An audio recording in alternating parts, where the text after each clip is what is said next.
Caríssimos e caríssimas, eu sou Daniel Nonato.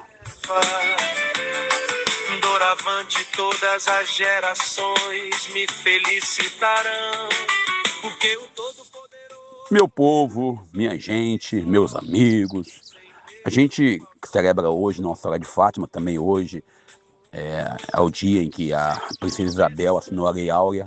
Também hoje eu faço memória do meu irmão Monsenhor Giuseppe Ronchi. 11 anos atrás, ele fez a sua Páscoa. Quem não sabe, Monsenhor Giuseppe é um dos irmãos de fé, um dos padres em que caminhou conosco na Diocese de Nova Iguaçu durante um curto período, e nós tínhamos uma ligação de pai e filho, uma ligação de irmãos. Mas no dia 13 de maio, Deus o chamou. Ele sofreu um infarto e foi morar com Deus. Então, a nossa memória hoje também desse fato. Então, são 3 fatos. A gente, quando fala de Maria quando manifesta, né, quando aparece Maria na história da humanidade, ela aparece em momentos oportunos. Primeiro momento, quando precisa que o povo reze mais. Segundo, precisa de conversão. E terceiro, porque é preciso que Deus se manifeste na história.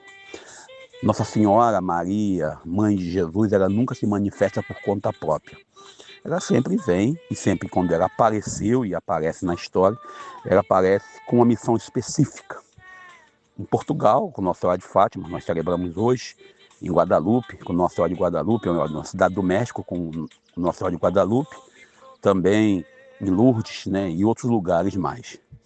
O que vale lembrar é que Maria sempre aponta para Jesus. Todas as vezes que Maria apareceu lá em Fátima, ela pede para rezar, pede para fazer jejum, ela tem um pedido especial. E aí você vê o fenômeno do sol girar no próprio eixo. E sempre Maria aparece com um milagre. Nossa Senhora nunca aparece sem dar um sinal. Sempre eu falo isso. Primeiro, ela oferece a conversão, convida a conversão. Segundo, ela sempre apresenta um fenômeno que ninguém consegue explicar. O sol girar no próprio eixo, alguns dizem que foi ilusão coletiva, outros dizem que isso é um fenômeno raro, que acontece, explicando cientificamente, que aparentemente o sol gira no próprio eixo. E o terceiro item que eu posso citar, né, no caso aí, Nossa Senhora também é a cura. Sempre algumas pessoas desenganadas de algum tipo de doença é curado. Foi assim em Guadalupe, foi assim em Lourdes, também foi assim em Fátima. Então, Maria, Mãe de Jesus, quando ela aparece na história humana, ela aparece com uma mensagem específica. No caso lá de Portugal, Fátima, foi o fim da guerra. Primeira Guerra Mundial acontecendo, e o povo na guerra, e ela foi e falou, não, vamos vencer a guerra acabou, reze pela paz. E ela manda o povo rezar. Aquele contexto onde o povo rezava o rosário ainda, o texto vem desse período. A gente fala, quando surgiu o texto? O texto ele vem da origem do rosário. Para quem não sabe, o rosário, o antigo rosário, não São João Paulo II, ele equivalia a 150 salmos. Os monges rezavam os salmos e o povo não sabia ler, não sabia estudar, não sabia a Bíblia.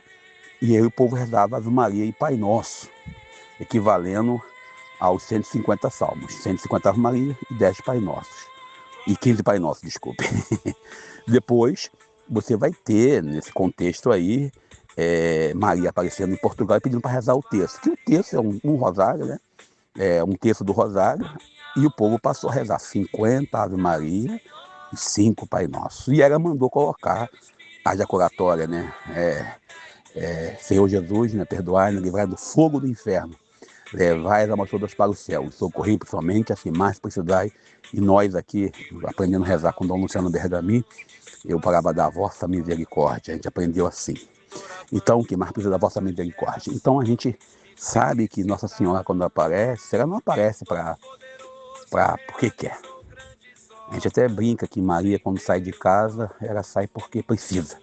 Como uma mãe que aparece. Mas alguém vai dizer que essas aparições não são, os evangélicos sobretudo, que não são obras de Deus, são enganações. Bom, se não são obras de Deus, não consigo entender, porque, primeiro, inspira a conversão ao Cristo Senhor Jesus. Segundo, e eu quero radicalizar, e radicalizando muito, traz curas, libertação. E terceiro, traz conversão com um milagre estupendo. Em Fátima, o sol girou em próprio eixo. Deixa quieto.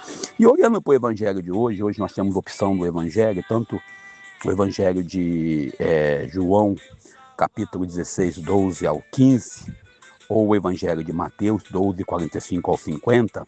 São dois evangelhos que não são paralelos, você tem que saber isso, mas que nós temos na Igreja Católica 3 calendários. O calendário santoral, o calendário,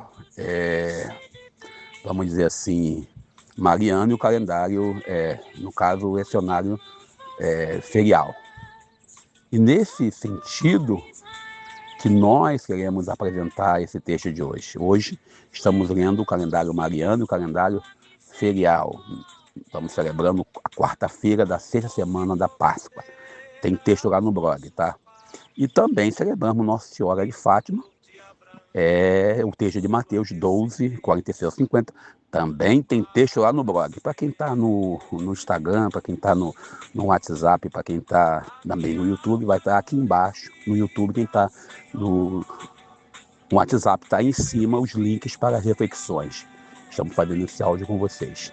E olhando nesse sentido ainda, primeiro o texto de João, é o momento que Jesus está se despedindo. Mas Jesus, ele traz para nós, né? Ele olha para os discípulos e percebe a tristeza.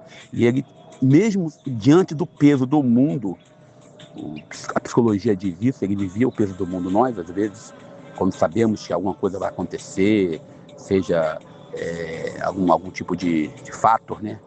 A gente costuma levar o peso do mundo quando termina um casamento, um namoro, quando perdemos o emprego. E Jesus, sabendo que tudo que estava previsto, porque ele é Deus, ele sente o peso do mundo. Mas ele não se faz de coitado. Talvez o nosso maior erro nessas caminhadas seja se fazer de coitado. Eu estou muito mal, não consigo mais. Jesus não se faz de coitado. E isso é interessante. Também, olhando nesse sentido, a gente olha para o Evangelho de Mateus, que é a proposta de hoje na liturgia para quem vai celebrar Nossa Senhora de Fátima. Alguém exalta a presença de Maria e dos irmãos de Jesus. Alguém diz, olha, tua mãe e teus irmãos estão aí fora e querem falar contigo. Jesus, ele não tem, Deus não tem essa coisa que alguns acham que tem. Primeiro fulano, primeiro ciclano. Quando eu vejo alguns padres e alguns pastores e alguns bispos, até mesmo bispos, que eu convivi com bispos, e se colocam acima, no céu não tem estola, no céu não tem mitra, no céu não tem terno mais caro, mais bem cortado, não tem anel. Desculpem, senhores, ficarem frustrados, mas a verdade é essa. No céu, a única autoridade é Jesus. E você vê isso lá em Apocalipse capítulo 14, quando aparece a multidão dos remidos pelo sangue do Cordeiro.